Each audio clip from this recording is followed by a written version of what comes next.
ঘরে কিভাবে বিট নুন বানাবেন সেটাই আজকে আমি করে দেখাবো।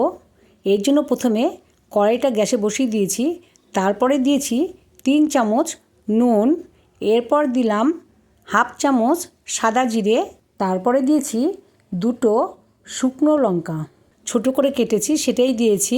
এখন সব কিছু একত্রে ভেজে নিচ্ছি। এই সময় গ্যাসের ফ্লেমটা লোতে রাখতে হবে।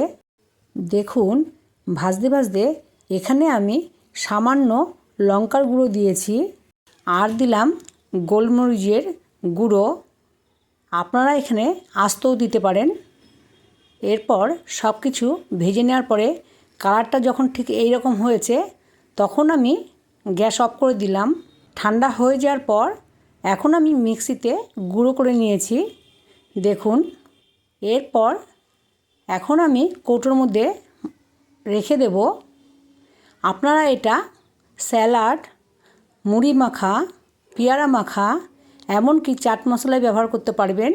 তাছাড়া লেবুর শরবত এবং ডিম সিদ্ধ খেতে পারবেন। ভালো লাগলে অবশ্যই লাইক দিয়ে পাশে থাকবেন।